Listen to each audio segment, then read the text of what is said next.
Hey bears! I am the Gaming-Grizzly and welcome back to Identity 5. And today I want to give you a detailed explanation and a rough guide on how to use the Gravedigger, the new survivor that will come soon in Season 10 to Identity 5. But before we jump into the explanation, I would really appreciate it if you could leave this video a fat like, a comment in the comment section below what you think about the Gravedigger, and of course if you are new to the channel, make sure to subscribe to the Gaming-Grizzly.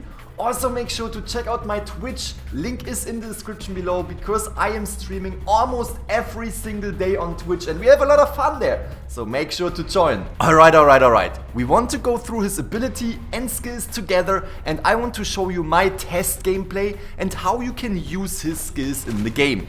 The first ability is called the movement under the ground.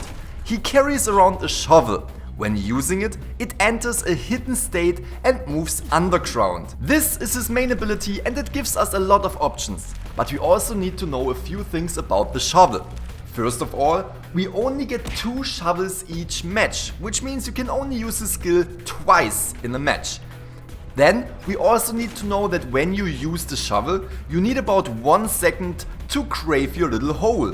Which also means you shouldn't do it when the hunter is really close, because this 1 second can actually help the hunter to catch up or even hit you if he has enough time. Once you are underground, you have 35 seconds. Then you will come up automatically. You cannot stay underground for the entire match, which would just be crazy, but you can do it. You have 35 seconds before the skill's timer runs out. We also need to know, once you have used your skill, you need to wait a cooldown of 20 seconds to use the skill a second time. So those are the timers. You need 1 second to dig your hole, you have 35 seconds underground, and you have a cooldown of 20 seconds for the skill. Secrecy. In a state of crawling under the ground, the Gravedigger will have to move underground by digging a tunnel. In this state, interactions with objects are not possible. Because of the fear of landslides, it cannot cross obstacles, but can crawl under wooden pallets that have been overturned.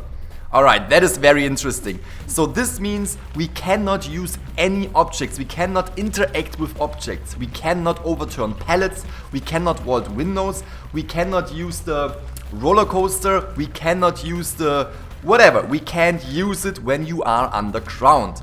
But what you can do is you can actually go through pallets underground without the vaulting animation, without the time that you would usually need to get over these pallets, giving you a lot of time if you are trying to get away from the hunter or if you are trying to kite around a hunter.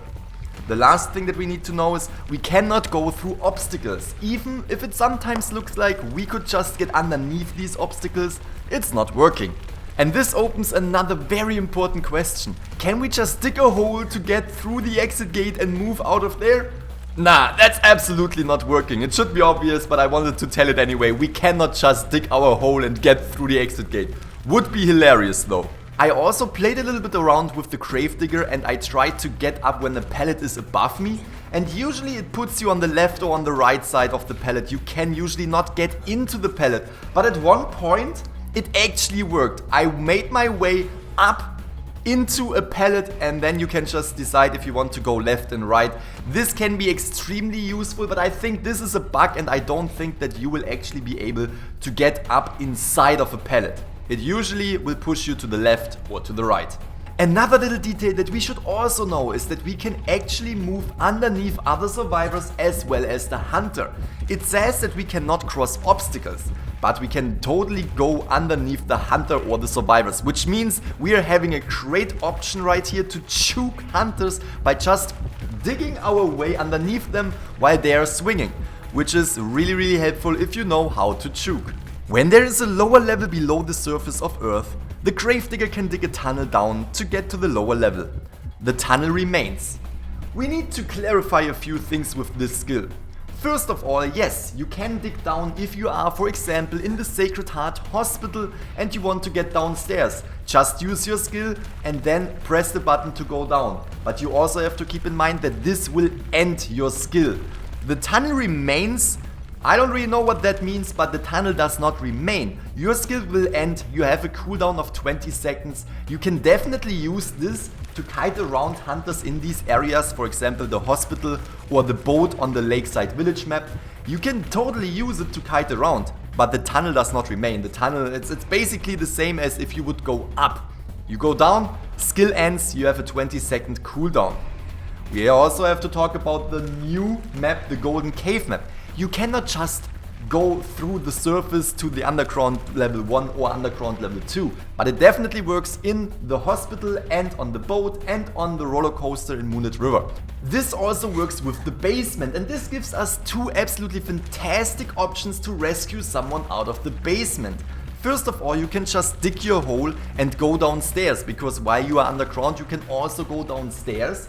And you are having a shield, which means if the hunter hits you, you will come up out of the earth, but you will not take any damage. So this might give you enough time to go downstairs without taking any damage and then rescue a survivor, body block and get the other survivor out of there, right? You have to keep in mind that this will actually end your skill. The other option that we have, we can actually use the skill to go to the lower surface, to the lower level, right? To go into the basement. And then, alright, let me read this real quick. If you come to the surface on your own and you are not injured during the exit, the feeling of calm increases the speed of saving an ally from the rocket chair by 50% for 5 seconds. So this means if you're just going down through the surface into the basement, you have a 5-second window of rescuing someone faster. If you do this when the hunter is quite far away, you can rescue the survivor, you can go to body block and you can rescue him right away. Sounds a little bit confusing, but basically you can just dig your way to the basement, rescue the survivor, or you can just dig your way through the stairs and rescue the survivor as well. I think this survivor is great for kiting and rescuing. Next up, due to the lack of oxygen underground, movement under it is limited in time. I already said that. At its expiration, the gravedigger is selected to the surface. Alright, that basically means what I already said at the very beginning. You have a 35-second window of, digging your way underground. Next up we have claustrophobia, which is also a skill. Due to the exist of claustrophobia, the speed of movement underground is increased by 10%. I made a little test on this, and what you can see right here is the lakeside village map. I go from one side to the other side to the exit gate, and using my skill will give me initially a little bit of a disadvantage because it takes me 1 second to go underground. But due to the increased movement speed of 10%, I'm really easy catching up, and as you can see, using your skill will bring you to the exit gate faster than just walking there. But this also comes with a downside, the mechanical blindness. For a long time he lived alone in the cemetery and did not communicate with living people. His illness has damaged his eyesight, so he is not good with mechanical devices. Decoding speed of machines is reduced by 15%. And as you can see on screen, I made a little test right here. You can clearly tell that we have a decoding debuff with this character, which is kinda sad. We are getting another kiter, we are getting someone who can rescue, but we are not getting a decoder with this character. Absolutely not a decoder. I also want to show you the rescue speed in comparison. First off, you can see a normal rescue without any skill usage. But it also says if you use your skill and you get up, you have a 5-second window to rescue double as fast. And as you can see right here, I'm going there, we are rescuing super fast. You basically touch the rocket chair and the survivor is off it. That's like crazy fast. But this only works if you are not getting hit. Right here you can see I'm taking a hit, I'm coming to the surface, I'm rescuing, but the speed is the normal rescue speed.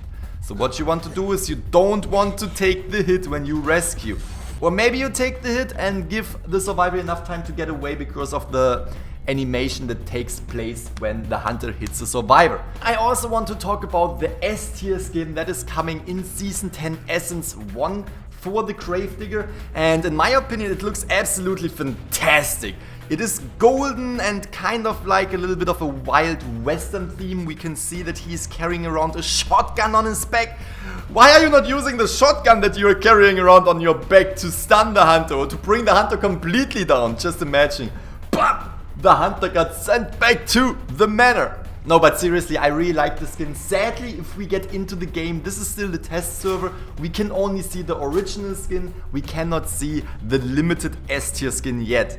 But just looking at these pictures, I already know that I want this character skin, dude. I love it. And that is pretty much it. That was my explanation of all the skills and how the Grave Digger works. I hope you enjoyed this video and I hope it helped you out. And I hope you are hyped and excited for the new Season 10, because I really am. I can't wait for the Survivor. Hope you enjoyed it. If so, make sure to leave me a fat like, a comment in the comment section below, and of course, if you're new to the channel, subscribe to the Gaming-Grizzly to stay up to date all around Identity V. If you haven't already, follow me on Twitch as well. I'm probably live right now. I'm almost live every single day. Like, guys, Twitch link in the description below. I would love to see you there. I hope you all have a fantastic day and see you all in the next video.